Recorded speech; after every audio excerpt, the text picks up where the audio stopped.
ஆத்ம நமஸ்தே. இன்றைக்கி நம்ம செஞ்சேரி மலைன்னு ஒரு மலை இருக்குது. அந்த மலையை பற்றி பார்க்கலாம். இந்த செஞ்சேரி மலைன்றது எங்கே இருக்குன்னா, கோயம்புத்தூர் மாவட்டத்திலேருந்து ஒரு 50 கிலோமீட்டர் தூரத்தில் இருக்குது. அந்த 50 கிலோமீட்டர் தூரத்தில் இருக்க இந்த செஞ்சேரி மலையோட அற்புதங்கள் சொல்கிறதுக்கே இல்லை, அவ்வளோ இருக்குது.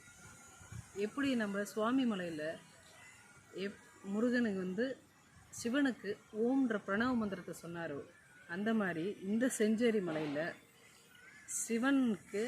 சிவன் முருகனுக்கு சத்ரு சம்ஹார மந்திரத்தை சொல்லி கொடுக்குறாரு. அதுதான் இந்த மலையோட சிறப்பு. இங்கே திருமணமாகாதவர்கள் திருமணம் ஆகணும் அப்படின்னு சொன்னால் மேக்ஸிமம் ஒரு 12 வாரங்கள் அங்கே வேண்டுதலை வச்சாங்க அப்படின்னு சொன்னால் அவங்களுக்கு திருமணம் நடக்கும். மற்றபடி இங்கே பார்த்திங்கன்னா பெருமாள் இருக்கார் பக்கத்துலேயே. அப்புறம் ரிஷிமுனிகள் எல்லாரும் தோன்றிய சுனை ஒன்று அங்கே இருக்குது. குகை முருகன் சொல்லிட்டு அங்கே பின்னாடி மலைக்கு பின்னாடி குகை முருகன் ஒரு சிலை இருக்குது. ஸோ அந்த மலையில் நம்ம வேண்டிக்கிட்டு தைப்பூச நாளில் நம்ம போயிட்டு நம்ம வேண்டுதலை வச்சோம் அப்படின்னு சொன்னால் 100% பியூர்லி அது சக்ஸஸ்ஃபுல்லான விஷயம். இதுதாங்க இந்த மலையோட விஷயம். எல்லாருமே இந்த செஞ்சேரி மலைக்கு நீங்கள் பழனி 6 படை வீடுகள் போயிருந்தீங்கன்னாலும் அந்த 6 படை வீட்டில் நடக்காத அற்புதங்கள் இங்கே நடக்குது.